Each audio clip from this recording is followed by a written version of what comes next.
but it wouldn't be nothing, nothing without a woman or girl. Ooh.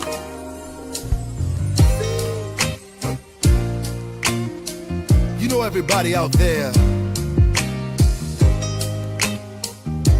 needs someone to love. Hold your loved one tight and sing along.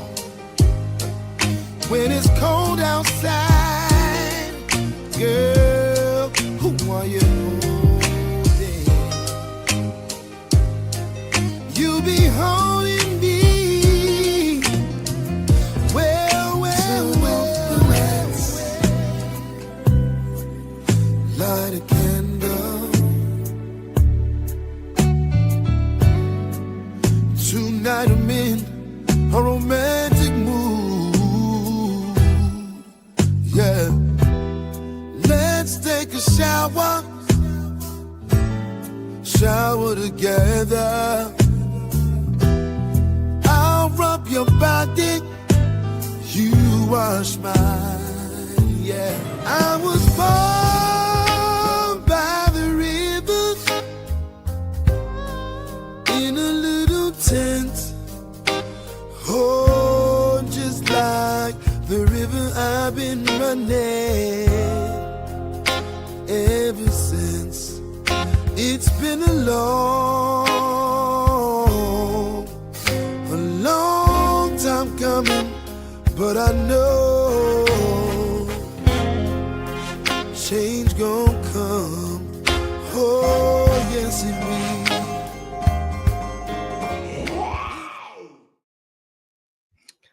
Welcome back to another episode of the Roundtable session. This evening, guys, check it out. I'll be joined in conversation with a 3-time Apollo winner from Norwalk, Connecticut, with a rich, raspy voice who has maintained a victorious upcoming Best R&B Male of the Year in 2008 and 2009.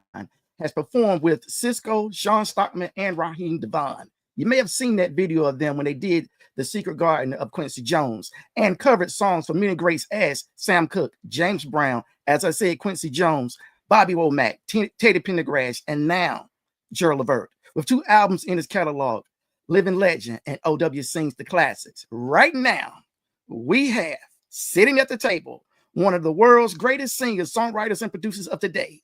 He's called the Black Sinatra, the one and only Omar Wilson. How you doing, my brother?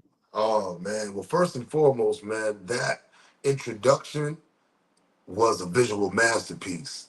And then to back it up with what you just said vocally just adds on to it, man. I appreciate your respect and your love for my craft, man. Thank you. Thank you for the love and support. Omar, it's a masterpiece because you created it.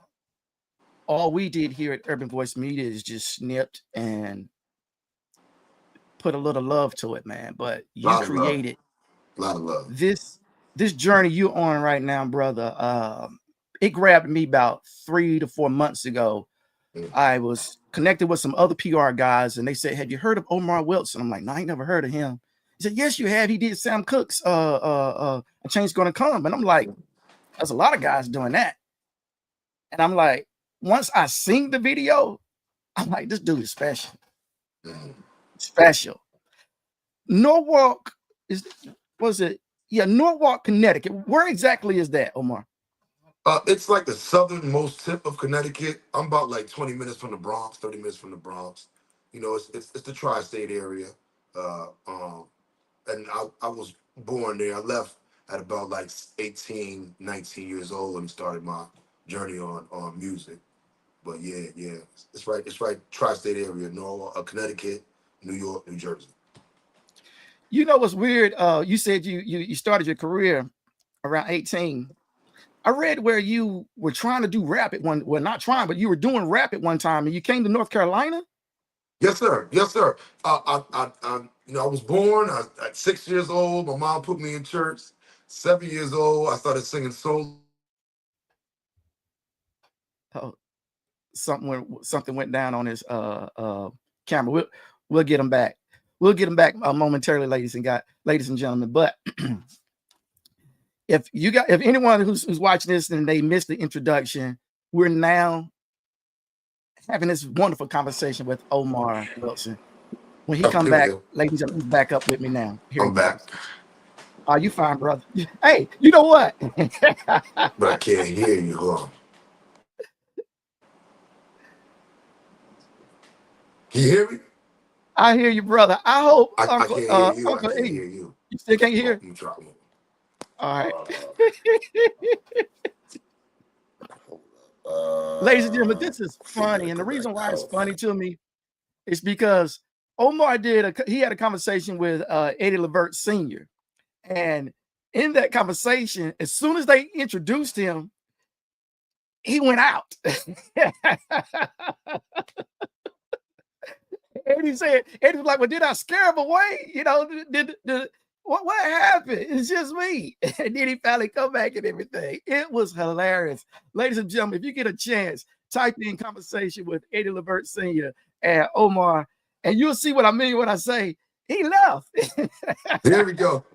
Yo, you know, it's crazy because I put my phone on do not disturb. They said that wouldn't interrupt the call.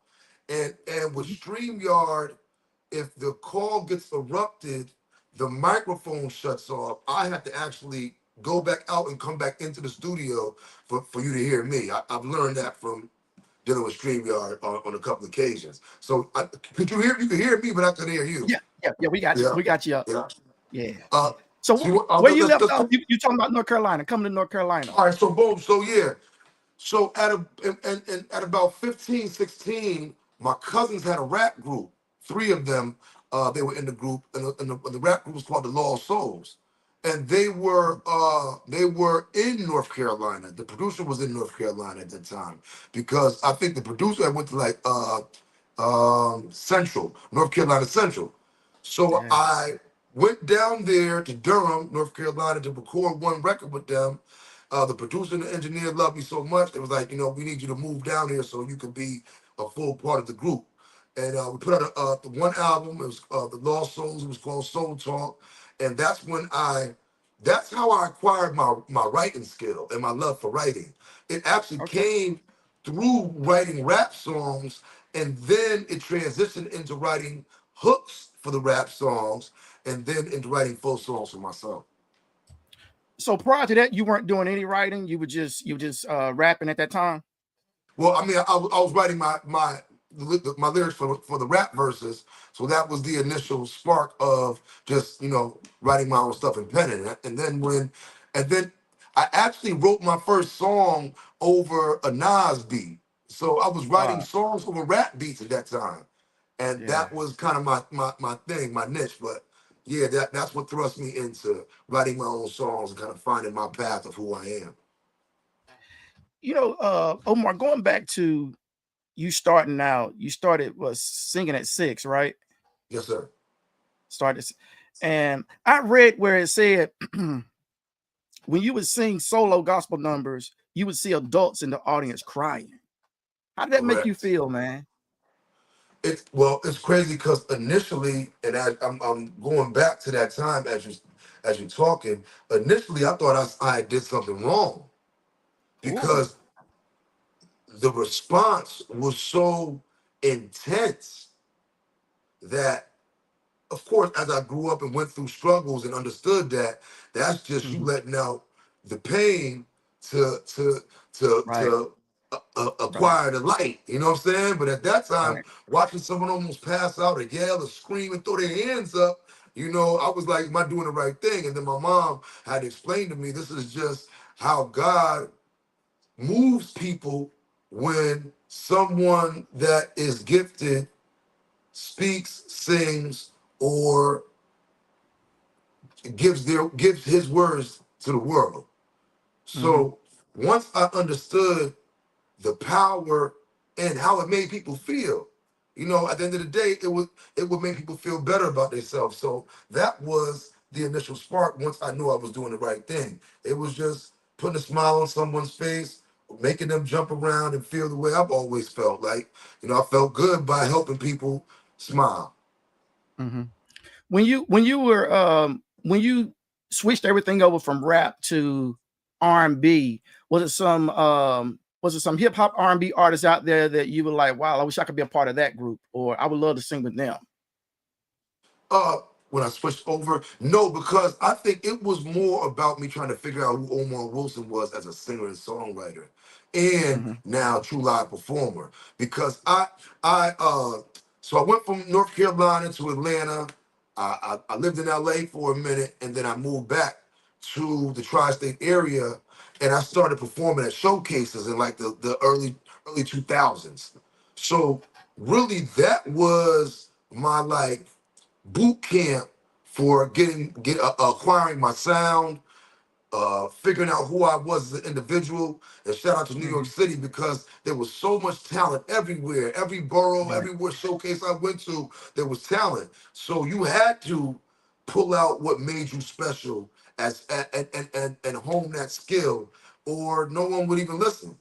So I Now, think that was at what time period was this in? What time period were you in at this? What years? that was like the 2000s, like 2002, 3 to Okay. 2010, like that era. Like the Mm-hmm. showcases was real big in that era. The A&Rs would come to the showcases. A lot of times you're paying to get on stage, but it would be a way to expose yourself. Sometimes you'd be at venues that you would not be able to get into if it wasn't for the showcase market. So I think even that, you're on the stage, the sound system's right, you had a big venue showcasing who you are and just homing that skill. On your personal page, on your biography, it says Omar's personality and voice is contagious, leaving and standing impressions wherever he goes and with whoever he meets. I can see that in you. I really can, brother. Thank you. Thank you. I can see when you walk through wherever you walk through, meeting room, dressing room, down the hall. Nobody saying, "Man, here he come." Nobody. I mean, and that was just within the last 15 minutes of me meeting you before we coming up into the conversation now. And where do you think that came from in reference to how you show yourself? Because I am everybody, man. You know what I'm saying? I am us. I'm the flawed individual. I'm the one that was left for dead. I'm the one that they didn't believe in. I'm the one that believes in itself. I'm every emotion of every person. So there's a little bit of Omar Wilson in everybody. Whether you Mhm. have reached the precipice and you are, like you said, when you step into the room, you already know you're taking the oxygen out of everything and not even trying to. It's just natural. Or you're the person trying your best to figure out who you are and hone your skill and just see who you are in the world, and you're not scared to fail. Or even if you're scared to fail, you learn how not to. So I think that's what it is. It's like if the analogy is Clark Kent and Superman. Clark Kent and Superman, the same person, but Right. he presented himself as a mild mannered reporter, as a regular individual, to allow people to understand that they can be great too. You have powers as Okay. well. For So you know what I comics. mean? That I think that's part of my superpower is I'm just like everybody else. I'm no different. And everybody's great. So it's like, yo, if you're no different and you are a great individual and you're propelling greatness, then maybe I can. It's like they I heard a story one day, they were talking about Tupac, and they was like, Pac, I love one thing I loved about Pac is you would see him on the red carpet at the Grammys and then bump into him in the hood at a block party because he was That's genuine. comfortable being him in any demographic. Because Mhm. who I am in the dark is who I am in the light, the same person. Check this picture out right here, Omar, and tell me your thoughts when you look at this picture. Man, that picture is a collage of not only my emotions, my history, and it's like a visual masterpiece because every single pose tells a story. I can tell a story about each one of those pictures. What's which lets me know that it's not just a picture. It was a moment in time. And the fact that you put that collage together, like I've never even seen anything like that. And what it did is it made me realize when people look at paintings, there was a time where, I would go to art galleries and I'm like, why are they sitting there that long looking at it? It's just a painting. It's not moving, there's no motion, but there is. The more you look, the more in depth you see things, the more you see things you might not even see. And you need to take it in. It's like a meal. It's like you have to take time to look at it. And the more I look at it, it's like my big homie Lou Humphreys, he's the owner of the label I'm signed to. Shout out to Lou Humphrey, man. That's the man that believed in me when no one did. You know what I mean? No label, no one would sign me, no managers, no producers. But this man saw in me what you see in me now. And one of the things that he always said to me is that special quality. That special quality. And you have to acquire these moments in time so the story makes sense. And those pictures, now I understand, because one was from one year, that was from a different year. This is probably about 7 years of pictures.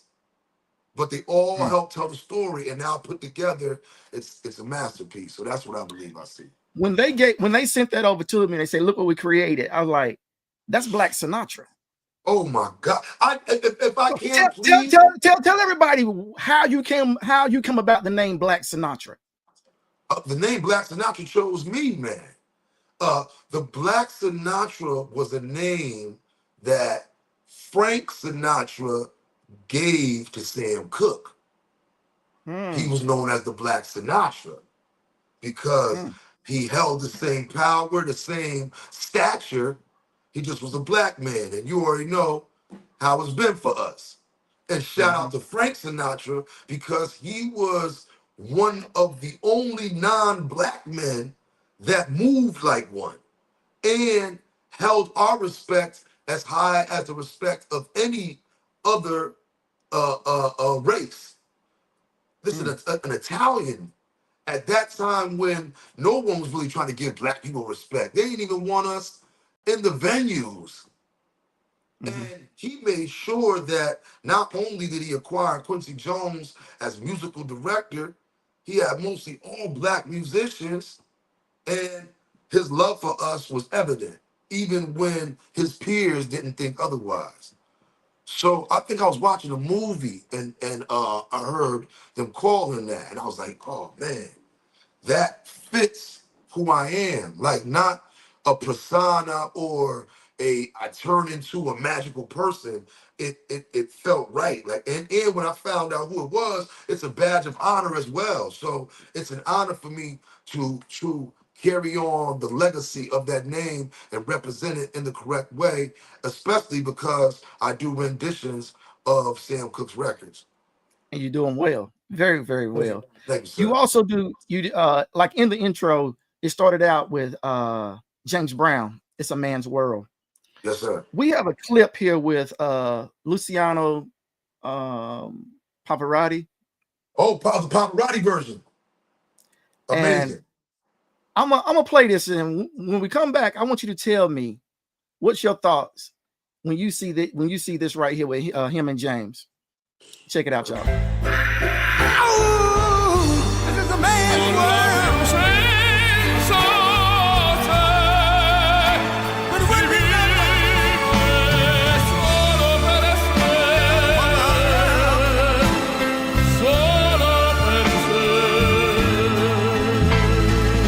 He's lost in the wilderness. It's a man's world. He's lost.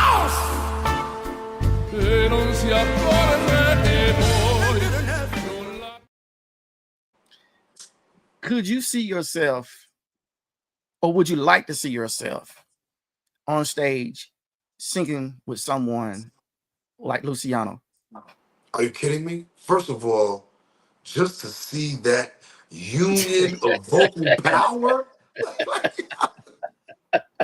I know it.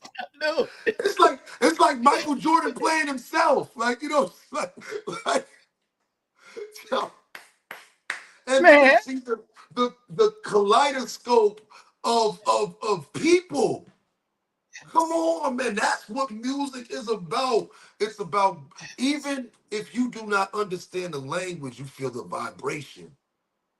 if And I God would gave me love. one wish, if God gave me one wish and he said, LB, before I bring you home, what's your one wish? That would be my wish, to see that right there live. Meaning he had to bring James and Luciano back. Oh my God! With all the vibe, I mean, come on, man. Did you see the orchestra? Yes. Yes. Yes. That's a resonate. And as you say that, Matter of fact, let's put that in the atmosphere. I would love to redo not only the vocal but that visual with a an opera powerhouse such as Mhm. Pavarotti. So I mean, let's put that in the atmosphere right now. Let's make that happen. You do a lot of you got several great covers under your belt, and like I said, you got some albums under your belt also. And you conquered those songs with flying colors, Omar. Thank you, kind sir. What was the determinant factor when the Levert song "Baby I'm Ready" when that came over to you? How did that come about? Well, first, I don't consider these records covers. I think covers is like, what someone can do at a open mic or Right. what do they call them, karaoke. These Mm-hmm. are these are renditions. Mm-hmm. It's more intimate. It's like a clairvoyance. It's like these songs call me, Mm-hmm. because as I did each rendition, I learned more about my path as an artist, and it's almost like I was given a badge of honor. They say if you pay homage to the legends, they allow you their power. So after accomplishing the classics album, which I personally believe, and you as a historian and a professional in this music game, I really believe that my classics album, Omar Wilson Sings the Classics, is something new under the sun, because no one has taken some of the most accredited voices of soul and R&B, put them on one album, and presented them to the people. Like you said, Donny Hathaway, Sam Cooke, James Brown, Teddy Pendergrass, Mm-hmm. David Ruffin, Mm-hmm. Bobby Womack, Eddie Mm-hmm. Levert. Right. So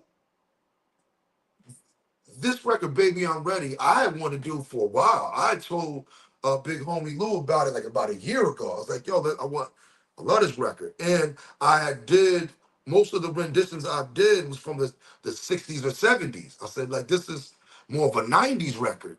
Right. You know what I mean? And Yeah.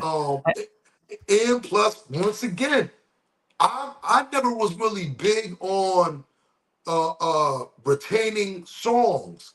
Like I've learned through the process how to shed stuff better, but retaining songs never was my thing. My thing was trying to pen my own stuff and figure out who I am as an individual. So, but this song in particular, I always knew the song.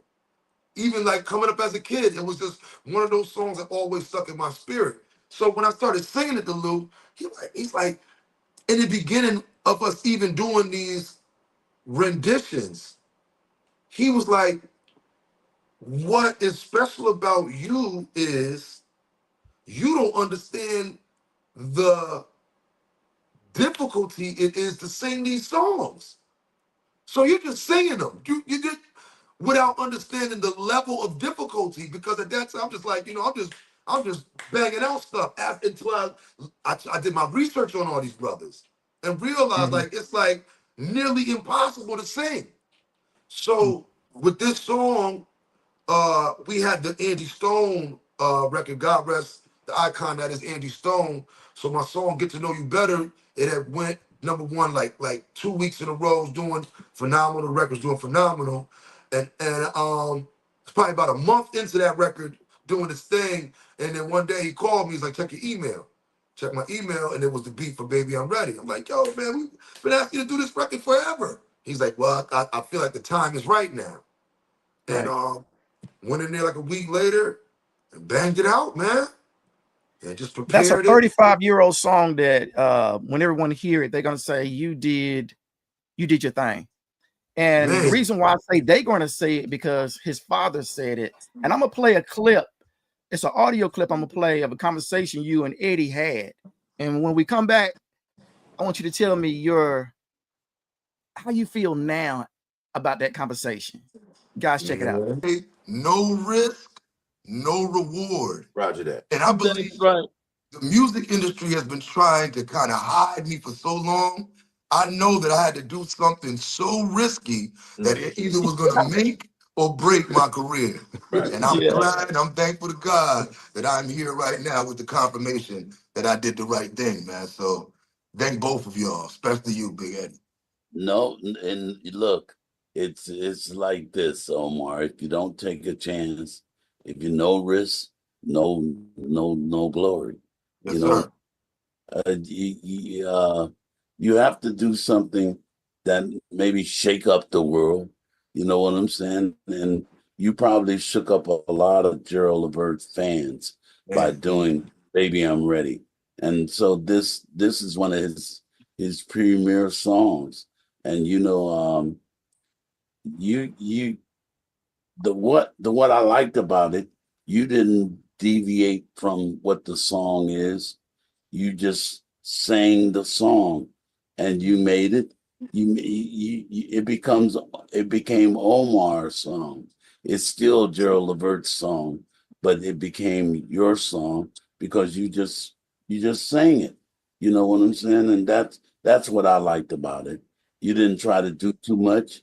You just you just put your voice on it, and it became your song. Are you kidding me? Like that, that's real. Like that's I didn't AI that. That ain't like, you know what I mean? What they do now to make it seem like that. That's really him saying that, man. And on so many different levels. First, that's his son that's not here. Like I don't even know if I would want anybody touching anything. I don't care how good you sing it, just because of the emotional connection. Two, for him to say that, I mean, come on, Right. man. It's like a Right. reference for any job. You going for a job, and the CEO says that, and then on top of it, like for me to get the confirmation that so many people try Exactly. to not to like push me to the side or make it seem like what I have, what God gave me was minuscule and undesirable. And now the dean of schools, who else can say, I mean, who else's opinion matters now?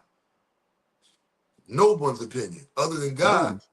Exactly. Exactly. You're right. So, Nobody. I so mean, the father, his creator, the guy who created Eddie, I mean, who created Gerald, told you did your thing. man, it's a crowning achievement, man. I just wish that my mom and my pops were alive to see this in the physical. I know that they see Oh it wow. because energy is forever. Right.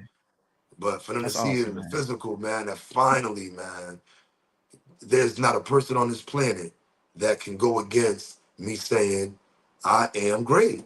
And I've worked hard to put myself in a position to become a legend because I pay homage to and I learn from the legends. Well, Omar, let's go ahead and let them have it, man. You ready? Man, born ready, my brother. All right, here we go, y'all.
all of my love.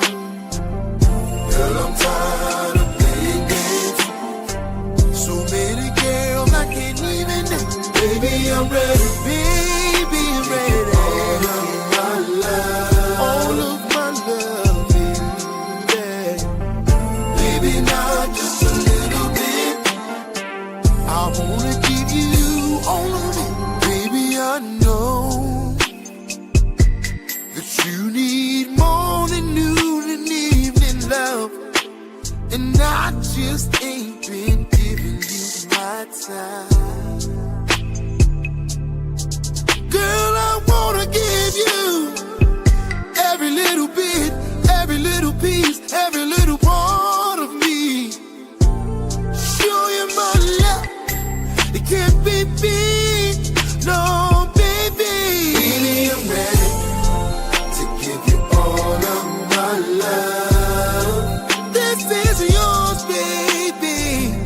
Girl, I'm tired of playing games. So many loves I can't even. Baby, I'm ready. I'm ready. All of my love. All of my love. Baby, not just a little bit. I wanna give you all of it.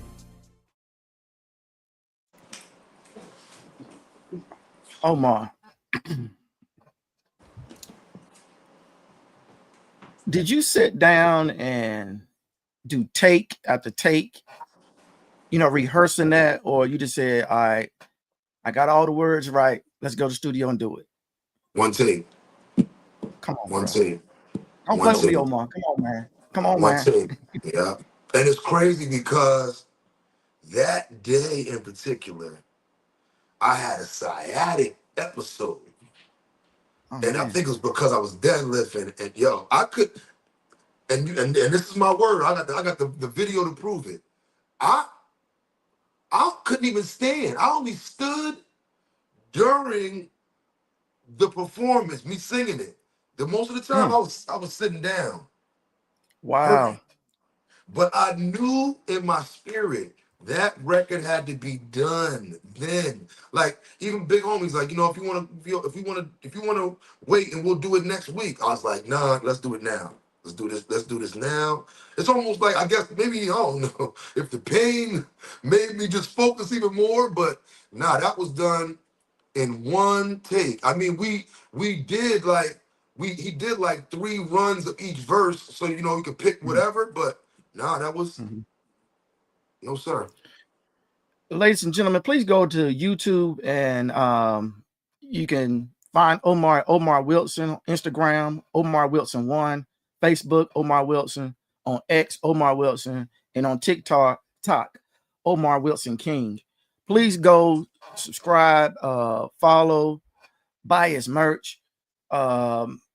This brother's up on the rise. And like a lot of times we hear and see good things, but we get in on the last. And I'm imploring everyone, get in now with Omar, because once Omar gets to that plateau, it may be hard to get to his publicist the way you want to get to him. So get to him and connect with him now before he get, say the next 3 to 4 months, he's to that point where, hey, it's hard. And,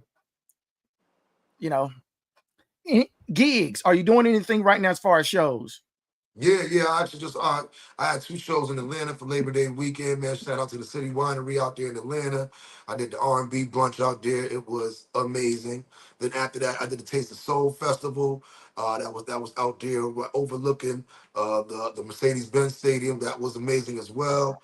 I'm working on a tour. Live Nation is putting together, starting in I believe February, and that's going to be me and 2 other brothers that you know very well. I ain't gonna say no names because I'm gonna let Live Nation do their thing. As far as now, yeah, booking shows for the fall, for the winter. You know what I mean? Wherever you at, promoters. I keep trying to tell these promoters. I mean, the brother just said it himself. Get me while I'm at the price I'm at because Right. yesterday's price ain't gonna be tomorrow's price, man. That's what we work hard for in this game, for our reputation to precede us, and you be able to get what you're supposed to get, what you deserve for the hard work. So Please, please, man, make sure you book Omar Wilson internationally and domestically. You know what I'm saying? I'm ready, willing, and able as soon as the contract is signed. Get him on that symphony over in Europe, y'all. Say, I'm a let you out on this one, Omar. talk to me. You did the Secret Garden with Cisco, Sean, and Raheem. Yes, sir. Can you see you guys getting together doing another song? If we can get the politics together, like Secret Garden actually was one of my breakout records. Like that was my record. You know what I mean? And I Oh, think it's okay. taken a while for everybody to know. Like I'm the one who, ended with me and Big Homie picked those brothers to be on. I had the idea for the record because after doing James Brown's A Man's World, I thought that would be impactful enough where I would have what I have right now. So I said, all right, they still trying to act like I'm not who I say I am. So I said, I Yeah. had the idea for that joint. We put that one out during the pandemic. That shook the world because, like, yo, first of all, who dares touch Secret Garden? Second of all, I know Cisco, I know Sean Stockman, Raheem DeFall. Okay, who's the dude on the balcony with the cigar though? So I guess everybody figured that I was the walk on. The guy Right, they right. left. Nah, that was my doing. That was definitely I was the architect of that. Shout out to those brothers for being a part of it. As far as us doing another record or doing an album and a tour, it's just been the politics, man. The politics, the right promoters that's willing to put up that bag. I think a Secret Garden tour would be amazing. You know what I'm saying? Now But that sounds nice. That sounds I mean, we've nice. been I like trying to I like the cultivate it sound for of a that. minute, but maybe we'll see if there's a promoter or a faction out there that wants to get this bag, and you just Speaking of that, re-sparked it Omar. again. Speaking of that, Yes, this sir. is one question I ask people, and I let them out on this question. To have performed on some of the largest stages known, if you can create the largest stage ever for you and the fans, where would it be, and with which artist assisting you? Meaning, you got an opener, you got someone singing before you, and then you're closing. Man, I probably have it on the Ivory Coast. You know what I'm saying? Take it back to the motherland. Do it right. You know Listen, what I'm saying? listen, Dano. Yeah. I mean, you asked. Yeah, I'm Black Sinatra. I gotta, everything gotta be get your extravagantly taking passports place. ready. Yeah, man. What better land than the motherland? You heard? And I Really, don't know. little for sure. Yeah, I don't know, Well, man. you I know would what? have And to. then think about it. That would be a secret garden. That. I mean, that is the God. I mean, come on, the Right. place where diamonds and gold just come up out the ground. Come on, man, stop. I don't think any other place on the planet is like that. So you know what I mean. Contrary to the opinion. So yeah, I'll do the motherland. I would have to have like Diana Ross, like something crazy, like yo, the And she's Holy still with Royal. us. She's still with us. And that's what I'm trying to tell you. If you're gonna bring out royalty, think about it. From Beyonce on down, Mhm, that's all they mom. So, mhm. like I said, to become legendary, learn from legends. So I go to the Mhm. top. Like people will say, you know what I mean, when they hear if you think you're lonely, they think of Casey and JoJo. Nah, man, Bobby Womack, which happens to Yes, sir. be Casey's a cousin, uncle, something. So you know what I mean. Right, But yeah, right. man, I go from where it started, from where the bloodline started, my brother. So yeah, I would do something of that nature. And I mean, I couldn't have Diana Ross open for me though. I mean, I would have to, but we'll have to figure that part out. Yeah, it might be Right, right, sacrilegious, but yeah, right. something of that level that would be a crowning achievement. That's awesome. It's awesome that you even said that. A lot of people um they overlook and bypass her. But see, what I hear from you, you're still going back to your roots, and that's your roots, her era. That era was part of your roots. And Correct. cultivating, I mean, your strength and your rasp that you have and everything. You have some strength, brother. Because one thing I'll say about the songs that you have did renditions on, none of them sound the same. Mm. None of them sound like, Omar sound the same here. He sounds the same here. No, he don't. He sound like Sam. He sound like close to James. He sound like Teddy. And Mm. now, I mean, it makes me wonder, was Gerald behind you while you were singing? You said you was That sitting down, and that makes me feel like Gerald was holding you up while you was doing this, bro. man, come on, man. If you can You see did it. the You goosebump did that it. just jumped up on me You just did it. now. You did it. If you can see, every hair standing up on end, because, and I fully believe and concur with what you said. It's more like a clairvoyance. Like, wait a minute, the brother been gone. He's transitioned 19 years ago. His father said in the interview two things. One, he realized how special his son was when he started putting his son's songs in his set to pay tribute. And he was like, Wow. I almost couldn't hit the notes. So I fully believe for me recognizing him, Mhm. like, yo, man, I'm still here. No matter if I'm not here, I'm here. And Right. if you don't say people's name when they have transition, that's when they say that they get forgotten forever. You have to say their name. You gotta bring their name up. You gotta act like they're still here. My Right. mom and my pops been gone about 5, 6 years. My mom like 7, 8 months. But I still talk like they're here. When I get up in the morning, I say, "Good morning, mom. Good morning, dad. Love y'all." So they live. Mhm. So what you said, I truly believe. Every record Mhm. that I have done that's a rendition of a legend, they have allowed me their power. And that's part of why the records sound the way they sound. And people could say, man, it sounds better than I don't my objective never was to be better than a legend. It was to pay homage. If someone says better, that's their opinion. I appreciate it. But I'm not trying to supersede that level of greatness. I'm just Well, trying to make sure Omar, it lives forever. Omar, a legend said what he said. He said when you did the Levert song, Eddie said you sang Omar. You didn't sing Gerald.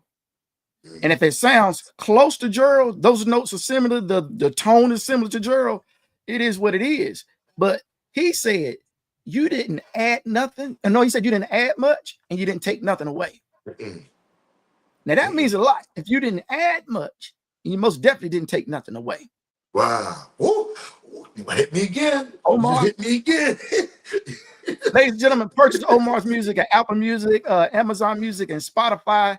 His Everywhere. Instagram once again on the screen. Here's his Apple Music here. Going across the screen. You can go back and look at the conversation here and get this information if it's going too fast for you. But please, ladies and gentlemen, go to these places and just type in Omar Wilson, no matter where. You don't have to know this link that's going across the screen, but go to Apple Music, Amazon Music, and Spotify. Type in Omar, and don't just buy just Baby I'm Ready. Buy some of the other ones too, because Please. I guarantee you, you're gonna love them. You're gonna love them because this brother right here, he's the truth. Omar, what I'm gonna do?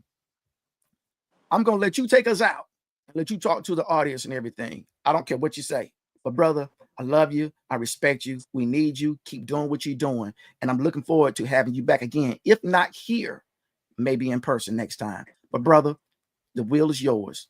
Man, I'm gonna say to the ladies, this is yours, baby. Girl, I'm tired of playing games. So many loves I can't even name. I'm ready. I'll give you all of my love. Man, all I want to say is, man, to everybody out there, man, has love for Omar Wilson. I'm in love with the love. My job is to make the ladies smile and to let the men know that they got someone out there to be the translator to let they woman know how much they love them. Make sure, like the brother said, don't just cop, baby, I'm ready. But my first album, Living Legend, my second album, Omar Wilson Sings the Classics, and I look forward to being on the stage near you all across this planet. Love y'all, I appreciate y'all. R&B and soul music forever.